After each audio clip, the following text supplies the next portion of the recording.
Mawr, a fel ydych chi'n gallu gweld, mae'r Nadolig yn prysuron dyddiadur ni ag ati dydy yn llenwi efo'r digwyddiadau Nadoligaidd. Mae'n dydyn hyfryd bod ni'n gallu gwneud hynny.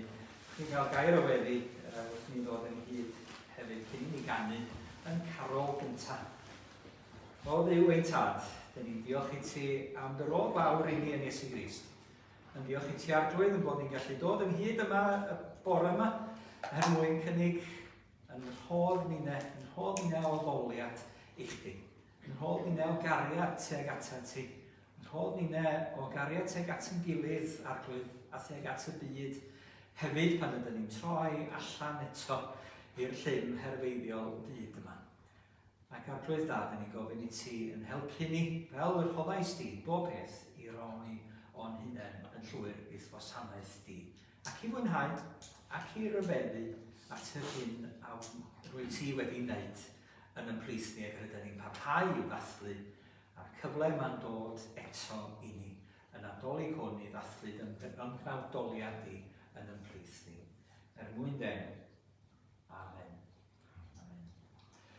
Newyddion da o Llawenydd mawr. Mae Nadolig ynglyn â'r newyddion da yna o Llawenydd mawr. Gawyn ni sôn am pyn bach am yr hyn sydd yn peri Llawenydd i ni yn y man.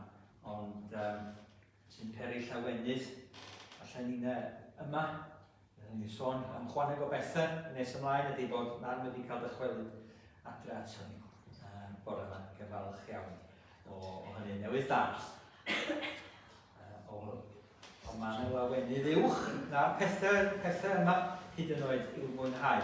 Ac mae Carol 438 yn rhoid yr hanes, mae hanes y bugeiliaid a'r anylion a'r gan pan oedd bugeiliaid gyda'i braidd yn gorwedd ar y bryn. Daeth angel Duw o'r twyllwch di fel golau disglair gwyn. Ac yna dyn ni'n cael gweld ddiwyddodd yr angel a'r anylion wedyn ni gyd. Na cofnwch, gan stwyn yr wydd Llawenydd mawr, newyddion da o'r nef ac ymlaen. A dwi'n feddwl bod yna 6 pennill i ni. Diolch yn fawr i Margaret.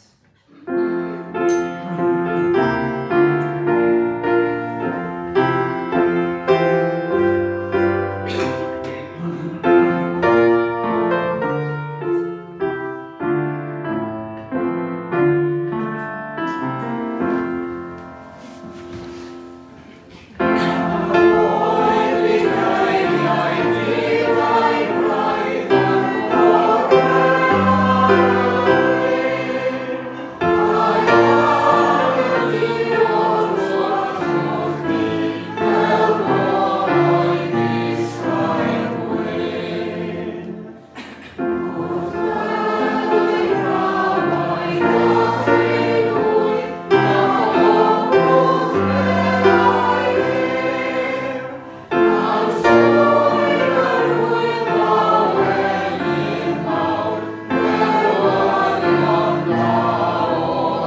Carolau, dydy, yn deud yr hanes yma, cael rhyfeddu ato fo. Byddwn ni'n canu carolau, nesgodd fi'n law, ddoe a'r sgwar Daniel Owen, a Phil Paul o'r eglwys Fethodistaidd yn unig yno, yn cyfeilio'n ardderchog, chwarae teg iddo, efo'r gitar, yn canu yn Gymraeg ac yn Saesneg, rhan o ddigwyddiad ehangach gan yr eglwysi.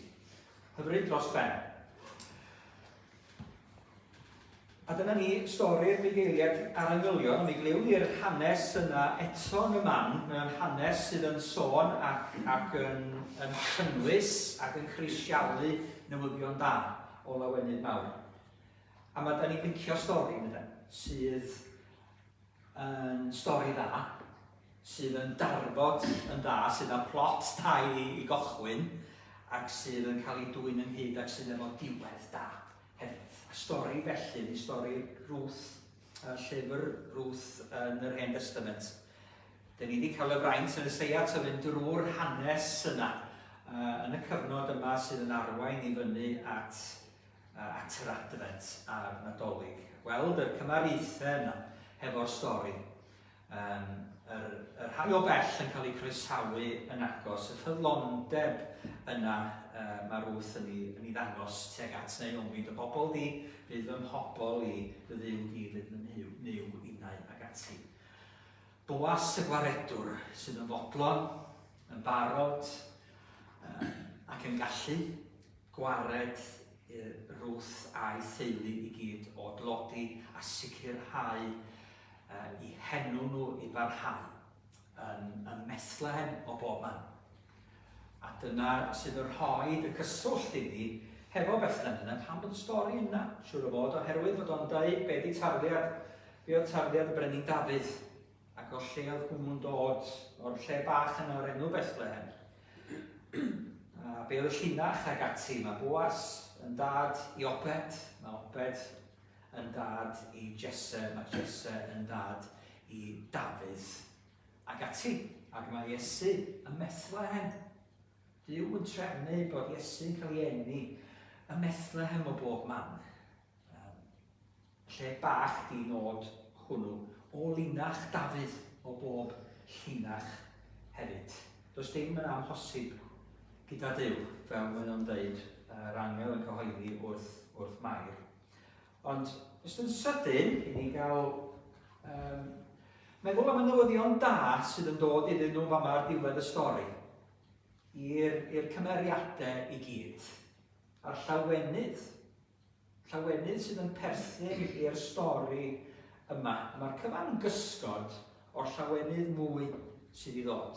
Mae'r cyfan yn yr Hen Testament mewn wirionedd, lle mae'n sôn am lawenydd, yn gysgod ac yn edrych ymlaen ac yn paratoi ar gyfer llawenydd llawer iawn mwy. Ond mae yna lawenydd gen i plentyn yn y fan yma hefyd. A hynny, fel y gwir, lawer ohonoch chi, yn lawenydd hyfryd dros ben. Reit, diwedd y llyfr, rwyf hefyd wedi prynu Ruth o wabes weddw malon yn wraig i ni. Gadw enw'r marw ar ei etifeddiaeth, rhag i wenw gael ei ddiddymu o fusg ei dylwyth ac o'i fro. Yr ydych chi heddiw dystion i hyn. Dywedodd pawb yn y porth a'r hyniriaid hefyd yr ydym yn dystion. Bydded i'r arglwydd beri i'r wraig sy'n dod i dŷ bod fel Rachel a Lea. Y ddwy agododd dŷ Israel. Bydded i ti lwyddo yn Effrata ac ennill enw y Methlehem. Dyma ni Bethlehem Effrata. Boas sydd yn cael ei fendithio yma. Trwy'r plant y bydd yr arglwydd yn ein rhoi i ti o'r eneth hon bydded y deulu fel teulu Peres a ddygol tamar i Juda. Wedi Boas gymryd Ruth yn wraig iddo, aeth hi mewn ati a pharodd yr arglwydd iddi feichiogi, ac esgorodd ar fab, ac meddai'r gwragedd wrth Naomi, bendigedig oedd o'r arglwydd, a mi ddobeidio adael heddiw heb berthynas, bydde ef yn enwog yn Israel. Bydd ef yn adnewyddu dy fywyd ac yn dy gynnal yn dy henaint, oherwydd y ferch yng nghyfraith sy'n dy garu i'w ei fam, ac yma hi'n well na 7 o feibion i ti. Cymerodd Naomi y bachgen a'i ddodi yn ei chôl a'i fagu. Rhoddodd y cymdogesau enw iddo a dweud, ganwyd mab i Naomi, gael wasanaeth ef obed. Ef oedd tad Jesse, tad Dafydd, dyma achau Peres. Peres oedd tad Hesron. Hesron oedd tad Ram. Ram oedd tad Abinadab. Abinadab oedd tad Nason. Nason oedd tad Salmon. Salmon oedd tad Boas. Boas oedd tad obed. Obed oedd tad Jesse. Jesse oedd tad Dafydd. Mae'n licio rhoi y darlleniadau yna i bobl eraill, sydd efo'r acher ar enwau. Ond, ydych chi'n ymdeimlo ar Llawenydd yna, ar ddiwedd stori. Mae Naomi, galwch fi Mara, mae Dyw wedi bod yn ofnadwy o galed teg atai. Oedd hi sentimenti ar ddechrau stori. Naomi yn golygu hyfrydwch. Mae hi'n cael hyfrydwch o fod yn magu plentyn. Plentyn a dydy hi ddim wedi weld, hi ddim wedi cael bod yn nain o gwbl hyd yma. Ac yn cael magu'r baban bychan yma sydd wedi dod yn rhodd iddi hi. Wrth wedi chynnwys, Boas wedi cael teulu hefyd. Ac yma yna newyddion da yma does, ac yma yna lawenydd yma ym Methlem genir plentyn yna. Ac yn edrych ymlaen at lawenydd mwy sydd i ddod. A dwi wedi cofyn i Glesni, os basta hi'n fodlon darllen ychydig o'r hanes yna, yr hyn sy'n cael ei gyhoeddi gan yr anylion wrth y bugeiliaid. Diolch i chi Glesni.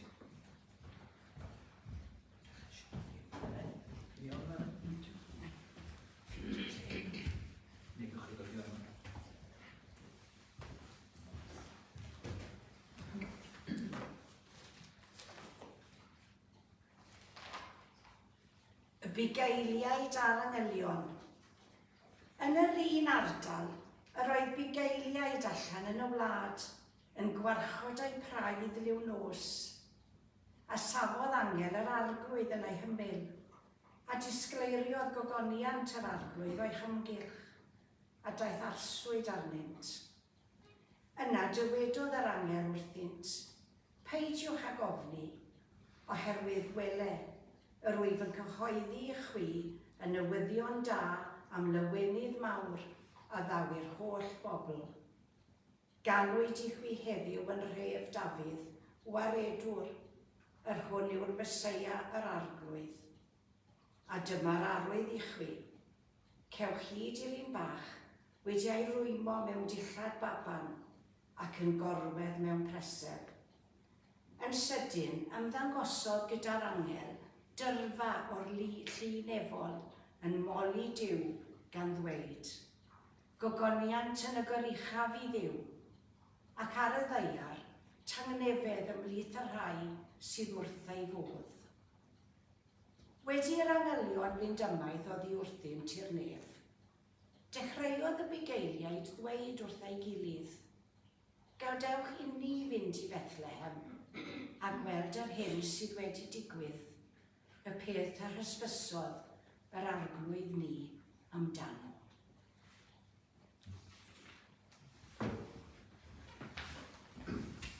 Diolch yn fawr. Sylwi ar ymadrodd yna, lle mae'r anylion yn cyhoeddi newydd da o lawenydd mawr wrth y bugeiliaid. Llyn William Blake ydy hwnna. O'n i'n hoff iawn o waith William Blake, fel mae o'n darlunio llawer iawn o olygfeydd o'r Beibl. Rangyrlion yna i gyd. Mae rhyw gylch mawr yn cyhoeddi noleiddi i gyd wrth y bugeiliaid. Mae'n mond dychmygu i cam pan maen nhw'n canu gogoniant i Dduw yn y goruchaf. Llawenydd mawr dros ben, ac mi ganwn ni, dydy hi ddim yn garol, dwi'n ddim bod ni ymddihiro am hynny, ond mae'n emyn sy'n sôn am y llawenydd yna. Llawenydd sydd yn uwch na dim byd y gallwn ni i brofi yma ar y ddaear, sydd yn fwy na'r Merry Christmas, sydd yn fwy na'r Nadolig Llawen, mewn gwirionedd, y joy hyd yn oed, sydd yn lawenydd uwch ac yn fwy nefol yn cael ei rannu hefo ni rhywun chwennych gweld mewn y Pantycelyn. Ei degwch ef sy'n uwch popeth is yr hod Na welodd lluoedd nefoedd byr gyffelib iddo rioed. Fe yw ffynon fawr pob dawn, gwraidd holl agoniad llun, a ryw drysorau fel y môr a girwyd yno ei hun. Reithyd yn y fan yna, ac fe'n ganwyd i Llawenydd uwch, ac sy'n hyserau llawr i gariad dwyfol gwleddoedd pyr a nghylion nefoedd fawr. Mae'n sôn am Llawenydd, mae'n sôn am yngylion yn yr emyn, mae'n sôn mwy yn y stori na lawer iawn yn carolen, o garolen, wedi carolen Saesneg. Wedyn, ni ganwn ni hon, os gawn ni, 295 ar y Sul arbennig hwn. Diolch.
felly wrth i ni roi tradwy mewn gweddi, beth sydd gennym ni yn peri Llawenydd i ni. Ydyn ni eisiau diolch amdano fo a rhyfeddu a'i werthfawrogi yn ogystal. Beth sydd gennych chi heddiw i beri Llawenydd i chi? Rwy'n am ddeud, brings you joy. Cael iechyd. Cael iechyd. Pethau bendithion yna o ddydd i ddydd, da ni'n gallu cymryd yn ganiataol. Y plant. Y plant. Y plant. A'r cyswllt yna gyda nhw. Sy'n dod â Llawenydd yw. Llwyddiant. Llwyddiant sy'n gallu dod â Llawenydd ydy. Nostro. Bwyd. Bwyd. Bwyd, ie. Hollol. Hollol. A mae drwy'n yn gloiwi ag ati. Pethau sydd yn gwneud i'r synhwyrau yma gynhyrfu gyda ni. Ni'n rhoi diolch amdano nhw i gyd. Ond ni'n gwybod hefyd bod yna bethau sydd yn peri trisgwch. Ac mi gawn ni enid i gofio am yr rheini'n bersonol hefyd ac o'n cwmpas ni heddiw. Ni gloi gyda gweddi'r arglwydd. Chi'n ei weddio. O ddiwein tad, ni'n diolch i ti am gofal drosom ni, gofal ohono ni arglwydd yn cynnal ni hyd yma. Yn diolch i ti arglwydd bod ni'n gallu cyd lawenhau efo'n gilydd yn gwmni'n gilydd y bore yma. Fel dydodd Ann Griffiths, mae mawr ryfeddod yw cael bod yn fyw. A dyn ni'n arglwydd yn diolch i ti am iechyd i lawenhau yn o'n nerth yn iechyd llawenhawn. Mae'r iechyd deiarol yna arglwydd, dyn ni'n gallu gymryd yn ganiataol. Ond yn gwybod bod y cyfan yn dibynnu arna chdi dy hun. Arglwydd, dyn ni'n diolch i ti. Mae pethau yna sydd yn gwneud bywyd yn special o ddydd i ddydd. Y pethau yna sydd yn rhoi gwefru ni pan dyn ni yn eu profi nhw ac yn eu cwmni nhw arglwydd ac yn eu cael nhw. Diolch i ti am gysylltiad hefo cenhedlaeth arall, hefo'r plant, bod nhw'n blant neu'n wirion arglwydd neu'n berthnasau i ni neu'n ffrindiau i ni. Dyn ni'n diolch i ti am yr hyn maen nhw'n ei ddod ato ni am eu cariad nhw ac am eu llawenydd chwythau hefyd o dad ac yn gofyn diogelwch di dros y plant yna i gyd sydd, ydyn ni'n gwybod amdanyn nhw, ydyn ni atherthynas am nhw sydd wedi bod yma yn gynharach, sydd yn paratoi ar gyfer Sul nesaf hefyd, ydyn ni'n gofyn diogelwch di arnyn nhw o dad a'r plant yn bron i gyd arglwydd, bendithia nhw. Ydyn ni'n cyflwyno plant yn deiar i chdi arglwydd. Mewn pob math o amgylchiadau a fdan bob math o bwysau o dad ac yn gorfod wynebu pethau na ddylai plant byth orfod i wynebu na'i gweld. Ni'n cyflwyno'r plant hynny i chdi yn ogystal arglwydd gan ofyn i chdi gadw eu calonau nhw. Gadw eu calonau nhw'n ddiogel arglwydd drwy pob nerth a nerth mawr anhygoel iddyn nhw a chymorth arglwydd i bwyso arna chdi hefyd pan mae pethau yn anodd. Ddiwein tad, dyn ni'n diolch i ti am y pethau ddydd i ddydd yna. Pethau byddwn ni yn ei mwynhau yn adolyg yma, dyn ni'n paratoi ar eu cyfer nhw. Y gweddau, yr cymdeithasu, yr mwynhau, diddanwch fydd o gwmpas gwyl yn adolyg. Ni'n diolch i ti am y cwbl o dad yn dod ar yw lawenydd i ni. Hapusrwydd i ni arglwydd ar y cyfnod yma yng nghanol ac yn rhymder gaeaf. Helpa ni'n mwynhau nhw, helpa ni'n rhannu nhw hefyd ac i wneud bywydau eraill o'n cwmpas ni, dod ar rhywfaint o lawenydd i'w bywydau wrthau yn ogystal. Arglwydd, dyn ni yn diolch i ti am y llawenydd yna. Y mae'r gair yn pwyntio ymlaen teg ato fo. Llawenydd yna, Weni plentyn, ac o gadw enw yn fyw, ac o gael diogelwch a gwaredigaeth yn llyfr Ruth. Llawenydd yna sydd yn dod arglwydd i lawer o gymeriadau yn yr Hen Testament pan maen nhw'n gwybod dyfod ti gyda nhw, dyfod ti yn eu harwain nhw, dyfod ti'n rhoi buddugoliaethau yn nhw, dyfod ti'n eu cadw nhw'n ddiogel. Arglwydd, dyn ni'n diolch i ti bod y cyfan yn pwyntio at y llawenydd uwch yna, sydd i'w gael yno ti dy hun arglwydd Iesu. Llawenydd mawr dros ben, ac ohoeddwyd i'r bugeiliaid, a bydd rhan o brofiad y doethion yn ogystal. A dyn ni'n gofyn i ti arglwydd, ferin bod ni'na hefyd yn cael llawenhau yn fawr dros ben yr nadolig yma wrth i ni sylweddoli, wrth i ni ryfeddu, wrth i ni gael yn dwyn mewn gorfoledd i ysgaru di fwy arglwydd. I ryfeddu at y hwn am neithbed ac a aned yn plith ni. Pwy wyt ti a be wyt ti di ddod i wneud yn waredwr y byd. Arglwydd da. Felly dyn ni'n cyflwyno pawb sydd ar y meddyliau ni hefyd. Bryn o'n breintiau, yma yn yr Wyddgrug a ledled daear. Cyflwyno pob sefyllfa sydd yn peri tristwch i ni'n bersonol arglwydd. Ynglŷn â'n teuluoedd neu'n ffrindiau neu'n cymdogion neu'n cymdogaeth. Neu'n byd hefyd y tryfnder nad ydyn ni'n deimlo wrth edrych ar hyn sydd yn digwydd yn y byd. Yn hyffiniau'r dwyrain canol yn Sudan ac yn Affrig a llawer iawn o wledydd, ledled daear arglwydd gogledd dwyrain yr India yn ogystal. Arglwydd dda, cyflwyno yn y sefyllfaoedd yna i gyd i chdi. Gan wybod efo ti'n fwy na'r cyfan i gyd, ond efo ti'n gofyn i ni weddio, efo ti'n gofyn i ni gofio, ac i ni gyflwyno yr rhai sydd mewn tristwch fel hyn i ti, yr rhai sydd yn i ymadferth yn wyneb y gorthrymwr arglwydd.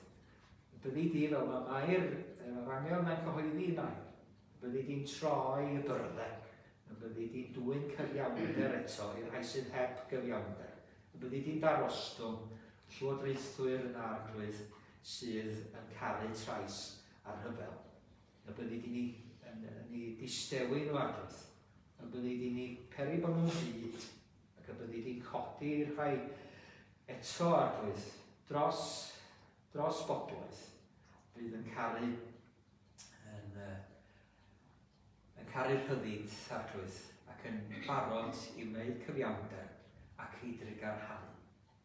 Rydyn ni'n gofyn yn arbennig felly yn Syria'r dyddiau yma ac yn Israel a'r gwledydd yna i gyd arglwydd a byddi di yn codi dy bobl yn dangnefeddwyr eto i geisio cymod yn denw di dy hun. Yn gofyn y pethau yma gyd yn denw di arglwydd Iesu. Yn yr un ar ôl i ni batrwm o weddi ni. Diolch am y pethau yna. Dyn ni hangen o ddydd i ddydd a dyn ni'n gallu llawenhau ynddyn nhw. Dwch i ni gydweddio gweddi'r arglwydd. Ni'n tad.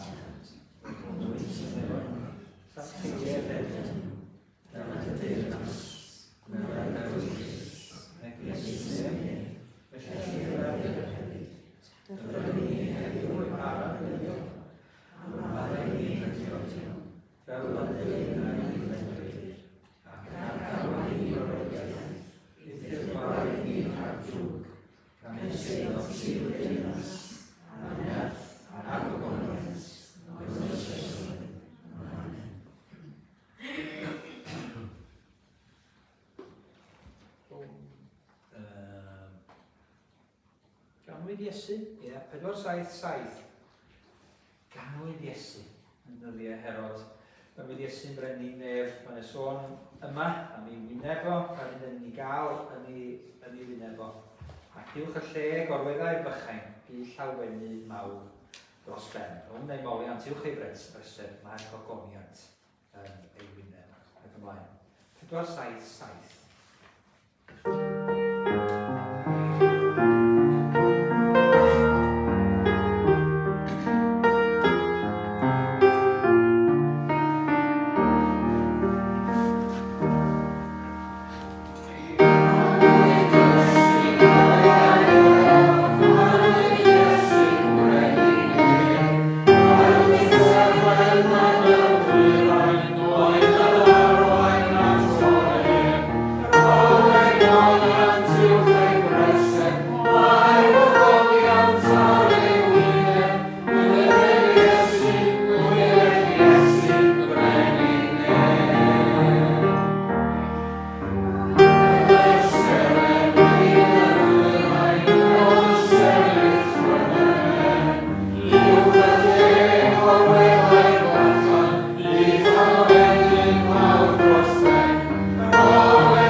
aros efo'r llun yna,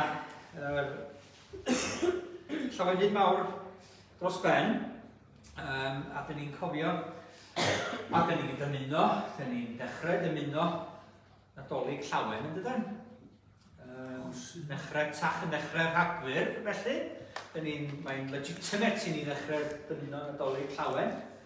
I'n gilydd bryd hynny ac yn rhyw ymestyn ar hynny ac yn dymuno i bawb, felly erbyn y wythnos yma, siŵr pan mae'r peth i weld yn agosau ato ni.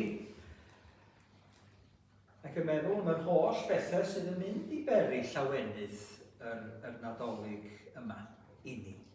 Yr edrych ymlaen yna a'r paratoi, dod â'r pobl at ei gilydd, y cael gweld cyfeillion a theulu, y cael mwynhau, bwyd a bwydydd a mynd a profiadau hefyd. Ac mi gofiwch chi, yn ystod cyfnod yr Adfent, bod roedd Sul cyntaf yr Adfent yn doedd, roedden ni yma ac roedden ni'n cofio am y gobaith yna sydd yn perthyn i'r Adfent. Pan mae gennym ni dorch o ganwyllau yr Advent, felly mae'n 5 canwyll, ac mae'r cyntaf yn cynrychioli gobaith yna. Gobaith y gair, proffwydi sydd yn edrych ymlaen mewn gobaith sicr am yr hyn sydd mae Duw yn mynd i'w gyflawni. Ac maen nhw'n cyhoeddi gyda'r math obaith nes i bod nhw yn ei weld o fel petai o wedi digwydd. O bobl yn yr hodio mewn tywyllwch a welodd. Ddim sydd yn mynd i weld, ond a welodd o leini mawr. Fel petai o wedi digwydd. Felly mae'r arglwydd Iesu'n sôn am yn ffydd hefyd, gweddiwch mewn ffydd fel petai o wedi digwydd. A'i ddwyn o nes ato ni mewn gobaith, dwyn addewidio'n Dduw ato ni. Yr ail ganwyll ydy canwyll heddwch. A'r heddwch yna sydd yn cael ei gyhoeddi rhwng daear a nef yn y baban yma. Baban gwan dinerth yma, un ohono ni yn y preseb, yn y stabal, yn Methlem Effrata neu Bethlem Juda, y lleiaf, y lle bach hwnnw sydd ddim yn le bach. Beth oedd i ar hynny oherwydd bod ni'n cofio beth ddigwyddodd yno. Ond wrth gofio heddiw, wrth gwrs, dyn ni'n cofio Bethlem, lle meddai nhw wrtha fi, 90% o bobl yno dibynnu ar dwristiaeth, does ddim twristiaeth yno. Does ddim cyflogaeth yno. Does ddim arian i neb, does ddim cynhaliaeth yno. Mae'n ansefydlogi mawr yn digwydd, mae'n bygwth, mae'n garcharu, mae'n dristwch enbyd gasa ac yn y llain orllewinol sydd wedi ei meddiannu ers blynyddoedd mawr bellach. Does ddim heddwch i weld yno. Nag oes? Eto i gyd. Mae moddion yr heddwch yno ac wedi wenu yn ei blith nhw. Yr un mae Duw yn ei rhoi ac yn ei gynnig, ac os di Duw yn cynnig ateb a datrisiad i ni, yna ni ddylen ni ddal gafel yn y datrisiad yna, dal gafel yn yr ateb yna. A credu hwn ydy'r ateb i'r gwrthryfel, i'r rhyfela, i'r lladd a'r trais sydd yn digwydd yn y byd ni. Iesu Grist ydy'r ateb yma yn y preseb wedi'w roi yn wan ac yn ddinerth. Fel petai.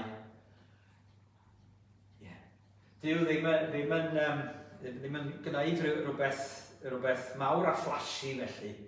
Ddim yn gwneud y peth amlwg, ond yn gwneud y peth sydd yn chwerthin ar ben ac yn gwneud hwyl am ben ac yn gwneud yn ysgaf o bob cynllun ac o bob strategaeth daearol arall i ddwyn heddwch i fod roi'n baban. Trydydd Sul, trydydd ganwyll ydy canwyll llawenydd. Llawenydd yna sydd yn cael ei rannu hefo'r bugeiliaid. Gan yr angylion, llawenydd yna, mae'r doethion hefyd, dyna lle mae Lle mae Mathew a Marc, Mathew a Luc, dydau, mae'r straeon yn plethu, dydyn? Ond mae'r un peth yma yn gyffredin iddyn nhw. Doethion wedi cael cyhoeddiad o lawenydd mawr. Yr oedd bugeiliaid, yn meddwl rwan, bugeiliaid wedi cael cyhoeddiad gan yr ynglion o lawenydd mawr. Mae'r doethion yn dod ac wrth iddyn nhw ganfod y plentyn bychan yn amser. Mewn tŷ y Methlem erbyn hynny, blodaidd felly wedi tyfu dipyn. A maen nhw yn llawenhau a llawenydd mawr dros ben.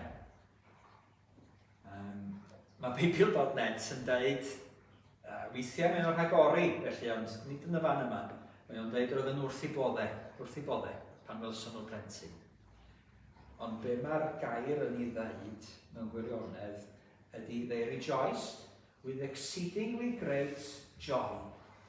Fe lawen y chasant gyda llawenydd mawr dros ben. Ydych chi erioed i llawen y chasu gyda llawenydd mawr dros ben? Exceedingly great joy. Se alegraron mucho yn Sbaeneg. Mucho. Chydwch chi roi pwyslais ar hwnna wedyn. Oedden ni'n ei gweld nhw'n Tenerife yn y mis Ionawr ar Ionawr yr 6ed, dydd yr ystwyll.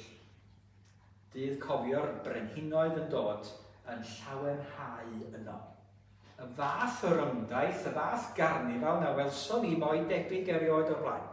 Yn paramoriau yr gorymdeithio, mae pob peth oedd gennym o'i orymdeithio yn dod drwy'r strydoedd i gyd ac yn yr rownd bob man. Yn arwydd bychan, drwy'r nos o'r llawenydd mawr dros ben yna, oedd yn perthyn i'r doethion pan maen nhw'n dod o hyd i'r plentyn yma yn y Methlem. Mae'r llawenydd yn rhywbeth pwysig. A dyn ni'n bod i lawenhau fel creaduriaid Duw. Mae Duw wedi'n gwneud ni mwyn i ni fwynhau mwynhau yr hyn mae o wedi ddarparu ar yn cyfer ni. Mae o'n trefnu hynny o'r cochwyn pan mae o'n gosod adag efo mewn gardd i fwynhau yr ardd, i fwynhau i gwmni o'i hun. Mae popeth yn dda iawn yn yr ardd. Does yna ddim ond llawenydd yno. Ac eto wrth gwrs, dyn ni'n gwybod bod yna dristwch yn dod yn rhan o'r byd cyntefig yna. A dyn ni'n gallu gwybod ac adnabod y llawenydd yna. Dyn ni wedi'n creu i fwynhau. Yng nghwmni'n gilydd, yng nghoflaid yn gilydd, yn y llwyddiant, yma'r tîm yn ei gael. Yn gobeithio bod Wrecsam wedi ennill ddoed o. Wel. O wel, so pwynt na ni ddim sôn am hynny felly. A'r pethau hynny sydd yn dod trwy awel, braf, ffres, bwyd, diod, pethau dyn ni'n gallu llawenhau ynyn nhw, dyn ni wedi'n gwneud i fwynhau y pethau yma i gyd. Ond mae'r Nadolig yn sôn am rhywbeth mwy. A dyn ni'n gallu canolbwyntio ar y pethau yna. Ac yn gallu cael yn digoni ar y pethau yna. Y coflaid, yr llawenydd yn y gêm, y llawenydd dilyn stori yn y ffilm, a gweld, Dwi'n meddwl am Wizard of Oz, rwan, a'r diweddglo yn y fan yna, a Dorothy yn cael mynd adre. Straeon eraill o gwmpas Nadolig, straeon da sydd i'w lawenhau ynddyn nhw. Pethau lawenhau ynddyn nhw ar y gwyl. Ond, fe'n ganwyd i lawenydd uwch. Uwch na phleserau'r llawr. Llawenydd nefoedd medde Pantycelyn, sydd yn dod i lawr ato ni.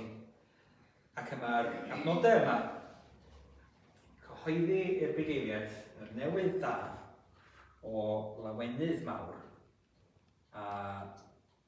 ac i'r doethion hefyd, bod nhw'n cael llawenhau gyda llawenydd mawr dros ben.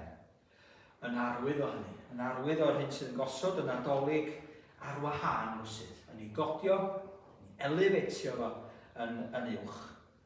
Ac y mae gair Duw yn llawn sôn am lawenydd cyffredin, a cael llawenhau hefyd rhyw 300 o gyfeiriadau yn Gymraeg at lawenydd bod yn llawen ac ati yn yr ysgrythurau. Ond dim llawer o gyfeiriadau at y llawenydd mawr yma. Mae hi'n lawenydd mawr, felly pan mae'n eneinio Mark Davies, llyfrau'r brenhinoedd, pan mae'n adfer y Pasg, dathlu'r wyl yna yng nghyfnod Joseia yn y Testament, ar nhw lawenhau yn fawr a cynnal yr wyl a wthnos arall wedyn. Pan mae muriau cael ei cysegru yn cyfnod Nehemia, mae'n lawenhau yn fawr dros ben yn yr hyn sydd wedi'w gyflawni mewn cyfnod byr. Ac yn y Testament Newydd, dyn ni'n gweld y llawenydd mawr yma, ar adeg geni Iesu, ac hefyd ar adeg i atgyfodiad a'i esgyniad. Mae'r digwyddiadau yna yn dod â llawenydd mawr ac mae'n ymwynegu yr llawenydd mawr yna hefyd. Dyma di'r pethau sydd i lawenhau yn fawr ynddyn nhw. Y Duw wedi ymfawdoli yn ymhlith ni. Dyna ni'n dathlu hynny ar y Nadolig. Pryd bynnag ddigwyddodd ar y flwyddyn, dyna ni'n dathlu ar y Nadolig a mae'n werth i dathlu. Dyna ni'n dathlu hefyd atgyfodiad yr arglwydd Iesu. Gan cofio yr dyfnder yna o drienni y mae Iesu mynd iddo mwyn ennill i ni ac adfer i ni lawenydd mawr dros ben. Yn ei atgyfodiad, yn ei esgyniad i'r nefoedd, a pan mae'n rhoi ysbryd glân, a maen nhw'n llawenhau, a maen nhw'n moli Duw gyda llawenydd mawr. Maen nhw'n hapus. Mae'n newydd fod adre o mis o'r am a Megalia, a ni'n meddwl amdano nhw'n hapus yn y fanno. Maen nhw'n, chymod, milim ydi hapus am hwnni, ac mae'r milim, y rhai sy'n llawenhau, yn dawnsio am ei bod nhw'n hapus. Yn dawnsio yn yr oedfa am ei bod nhw yn hapus. Chithau yn sôn, da ni isio yn hoedfa fel ar fel.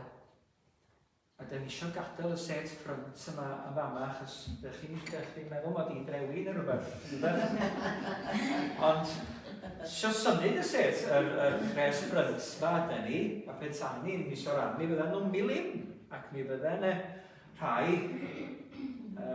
yn ymuno i ddawnsio yn ystod yr emynau, ac yn gorfoleddu, yn mynegu mwy rwsyd, yn mynegu'r llawenydd mawr yna, sydd wedi'w roi iddyn nhw sy'n rhan o'n ffydd a'n creu ni, bod yr arglwydd gyda ni, bod yr arglwydd wedi'i rhoi hyn troson ni, bod o wedi atgyfodi mwyn ni, ac wedi mynd o'n blaenau ni, wedi anfon i ysbryd glân.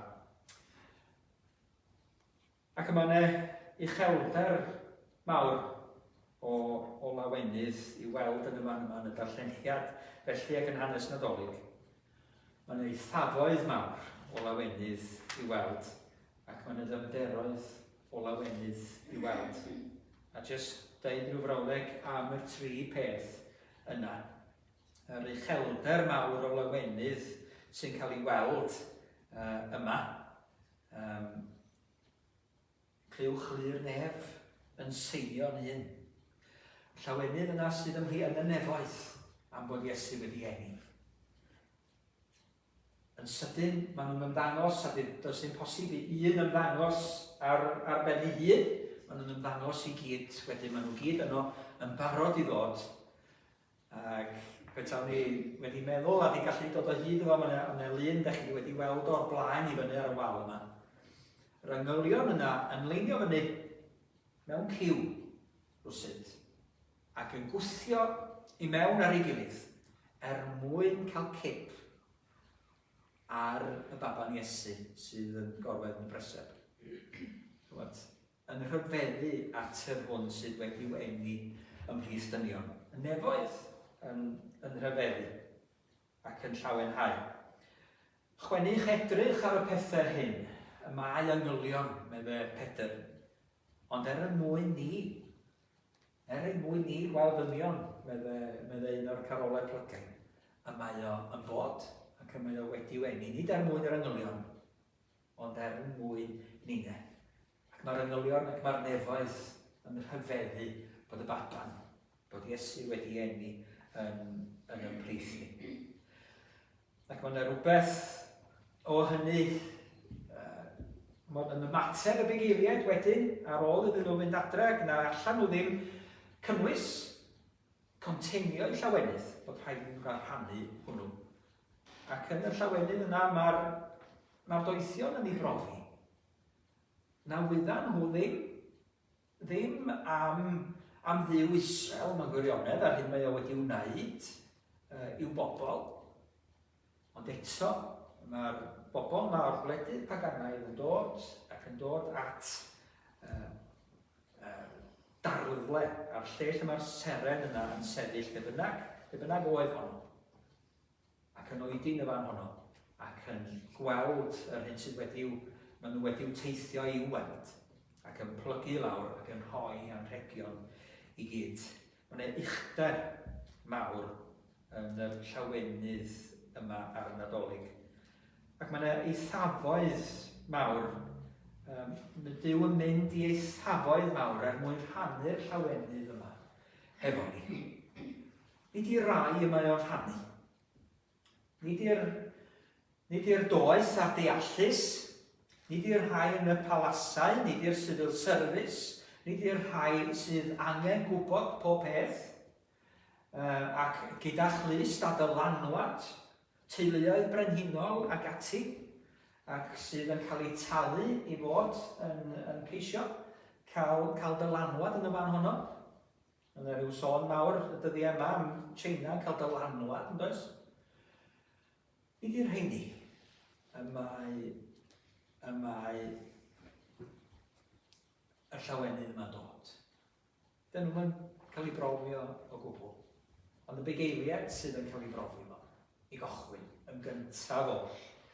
Ac hynny yn arwydd o'r bobl gyffredin yma. Mae bobl yn cael ei dirmygu i'r adeg. Bugeiliaid ydyn nhw. Da i wy'n byd, dyn nhw'n gwybod i'n byd. Fwy na am edrych ar ôl wyn.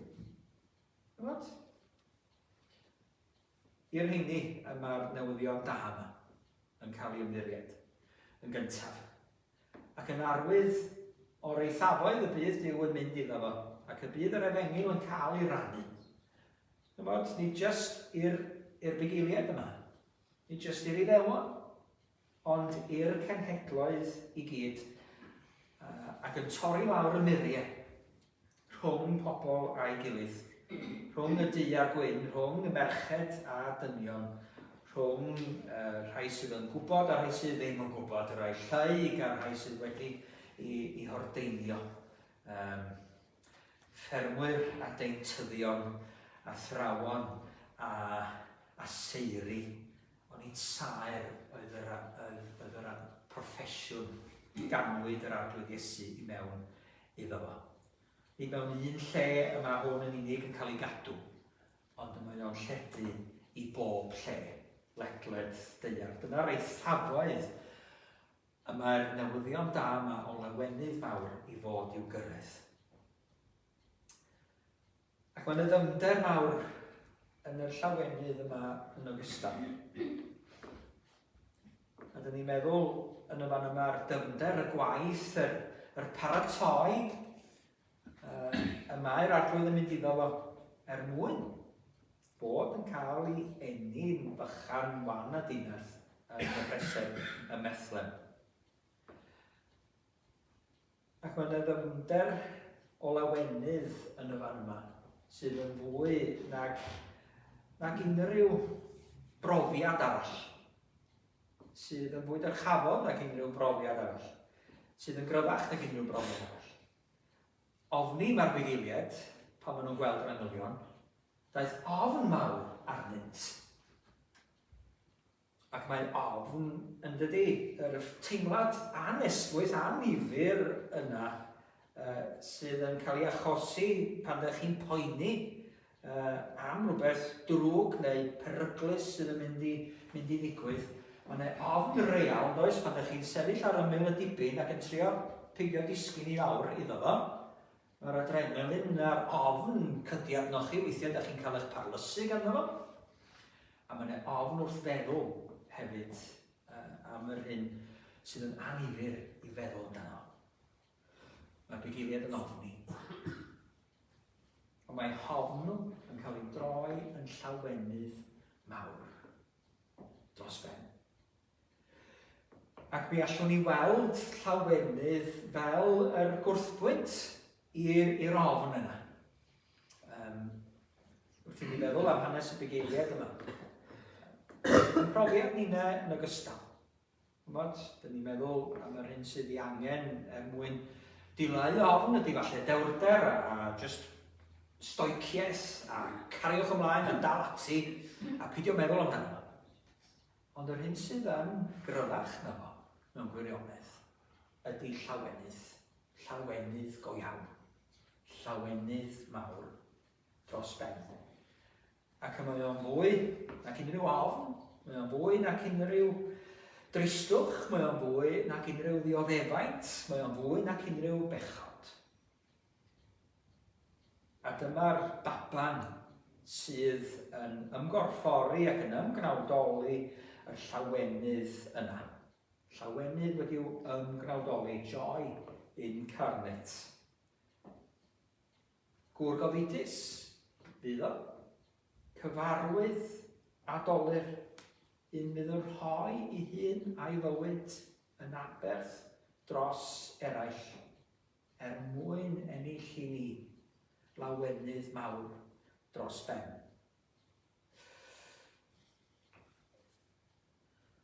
A'r llawenydd yna, felly, oherwydd bod Iesu wedi ennill o'i ni, wedi dod i'n plith, wedi byw ei fywyd, wedi'n dysgu ni, i garu yn gilydd ac i'w garu wedi'n cymodi ni a Duw ei hun, i aberth troson ni. Rhoi llawenydd i ni, llawenydd mawr dros ben, llawenydd na allwn ni byth ellir byth i ddileu, na all sydd yn rhy ddefn, sydd yn rhy fawr i'w ddileu, na all hyd yn oed angau moi ddileu chwaith. Ac medde, Iesu wrth i ddisgyblion yn y man, ymhen 33 o flynyddoedd ar ôl cyhoeddi yr neges mawr yma, neges o newyddion da o lawenydd mawr i'r bugeiliaid yma. Yn cyhoeddi wrth i ddisgyblion, Ioan 16. I fydd neb yn gallu dwyn eich llawenydd chi oddi arnoch. Oherwydd fydd o wedi ei rannu o hefo nhw. Fydd ei ysbryd glân o gyda nhw bob amser. Ac mae'n ddyfnder mawr yn yr llawenydd mawr yma. Llawenydd mawr dros ben, ac sydd yn cael ei rannu hefo ni i'w brofi heddiw. Pam na chael ei ddechrau nawr fy nefoedd yn y byd, medde Pantycelyn. Heddiw, ar y Nadolig, ar yr Adfent, bob amser. Hyd yn oed yn wyneb. Dyna'r agoriaeth y ffydd Gristnogol, bod gennym ni lawenydd mawr dros ben. Yn wyneb poen, mae'n lawenydd. Gofidiau a galar hyd yn oed, mae'n modd llawenhau bod yr arglwydd gyda ni, a bod yr arglwydd wedi gwneud tangnefedd rhwng ni ac wedi cyfrannu i ni. Y llawenydd mawr yma sydd na all neb byth i gymryd oddi arno ni, ond sydd yn eiddo i ni yn dragwyddo mwyn i enw. Amen. Amen. Gwrth i ni ddod, felly, at yn hemyn ola. Rwch i ni glywed llun nef yn seinio'n un, henffych enni cheidwa'r dydd.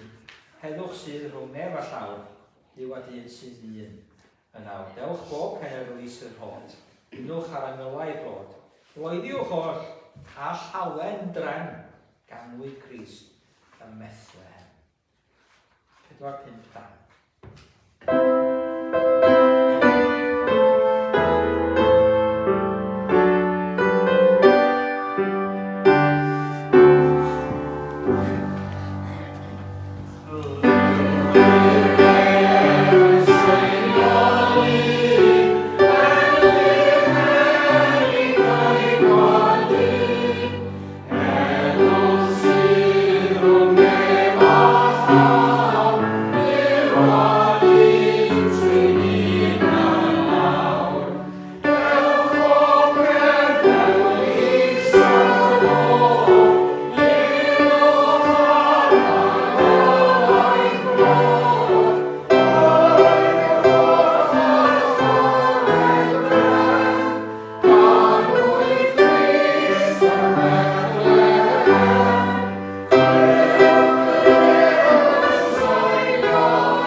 Bo fydd yn eich galw i mewn i'w gwmni bendigedig, yn gwbl ddifau, i gael profi llawenydd anhygoel. Bod i'r unig Dduw sy'n ein hachub ni drwy Iesu Grist ein harglwydd, mae o'n haeddu ei foli a'i fawrogi, ac mae ganddo nerth ac awdurdod absoliwt. Mae hynny o'r dechrau cyntaf, yn nawr yn y presennol, ac am byth. Amen. Dowch chi rannu'r bendith hefyd hefo'n gilydd. Gras ein arglwydd Iesu Grist, a chariad